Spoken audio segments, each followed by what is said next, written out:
search, and I was trying to see if anyone had borrowed any of my videos online, and I came across a page on Google or an inset, and it basically said, you kind of put your name because you want to find out if anyone's kind of writing about you or if anyone's kind of making any videos or using any of your videos without your permission. It's something that I tend to do just to make sure people haven't written anything that's bad about me or written anything that's factually incorrect. And apparently Google has come up with this, if you like, kind of what people are asking about me. And apparently there's three top things that people ask about me. And the first one is, where does Malcolm Condon live in the UK? Well, I live in Bromley in Kent, and Bromley is kind of about 25 minutes from central London by train. I live in a kind of a city, if you like. I don't live in the country. I'm not like in the province, but if you think about it, you've got central London, and then you've got the London boroughs, if you look at a map, and I'm in one of the London boroughs in Bromley in Kent. The next question is, how did Malcolm Conlon fall in love with the Philippines? You know, I've been visiting the Philippines for the last 3 decades. I've gone back home, as I like to call it, more than 55 times. How did I first discover the Philippines? It was when I was watching Miss Saigon.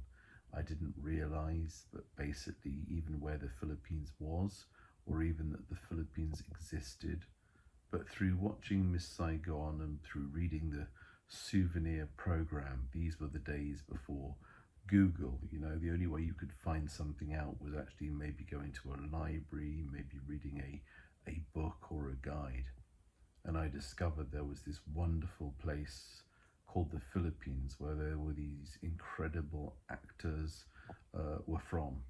And so I decided to go to the Philippines, and the first time I went, I was probably about 1988 or 1990, 1989. And of course, the Philippines struck me as the most incredible, the most wonderful, the most amazing place. And since then, I've fallen in love with the country. Of course, my wife is from the Philippines, and my family, my in-laws are from the Philippines. And as I'm an only child and don't have any brothers or sisters, my wife's family have become my own family. I've kind of adopted them as my own family, my own brothers and sisters, and they mean so much to me. So whenever I go to the Philippines, I go to the Philippines to see my family, to see my friends. And you know, when I'm there, it reminds me of home. You know, I don't feel stressed, I feel relaxed. You know, I love meeting the Filipino people. You know, it's really weird, but even listening to Filipinos speaking, even spending time with Filipinos makes me so happy. You know, if I maybe go to a bar, I watch a concert, it's just something that I absolutely love. You know, I get this buzz, I get this excitement when I'm in the company of Filipinos. It's really hard to describe, but I think I've got the Philippines embedded in me, ingrained in me. You know, I feel very close to the Philippines. I feel very close to the Filipino people and to Filipino culture. Some would argue that I might have been a Filipino in a former life. But however it is, I have that connection. You know, politics aside, you know, sometimes people kind of just say I'm just about politics. That's not true. You know, I'm a massive fan of Filipino culture, of Filipino films, of music, of celebrities, of art, of anything connected with the Philippines. And of course, the wonderful 7,500 islands. I've only been to a few of them, but I can say this, you know, the Philippines to me truly is the most incredible destination. I hope that before I die, I get to see more of the country. I get to see more of the people. I hope I'm able to spend longer in the Philippines. But I can say this, whenever I go back home, it's my home. I don't feel any stress. I feel relaxed. I feel comforted. I feel so happy. And that's my love and my connection to the Philippines. And again, that's nothing to do with politics whatsoever. I know that politics can be quite controversial, and sometimes it can divide people and can divide friendships. And I just hope that people understand that I love the country as a whole, and I love the Filipino people as a whole. Number 3, what kind of food does Malcolm Conlon eat?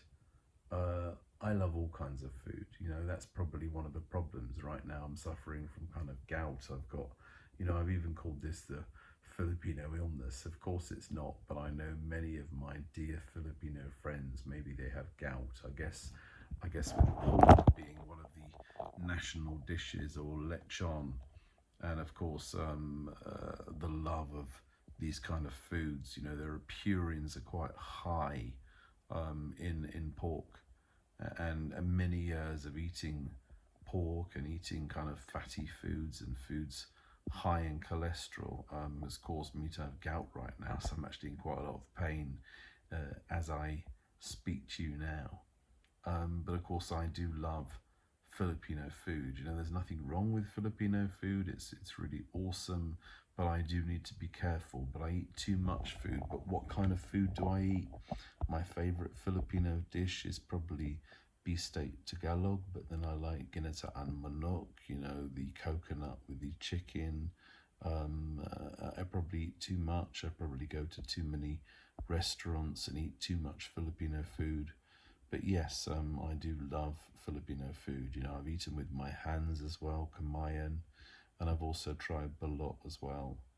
But yeah, I'm a big fan of Filipino cuisine. There's some 21 Filipino restaurants in the UK right now, so it's really a time to celebrate Filipino food and celebrate Filipino culture.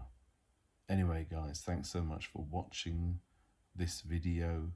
Please like it, please share it. I do hope to make more, and of course you can always leave your comments if you have any other questions, if you have any other observations. Please go ahead, and please go ahead and share anything that you want to share. And of course I can make some more videos, maybe I can give some advice, or maybe I could engage with you guys again. Thank you very much for supporting my channel.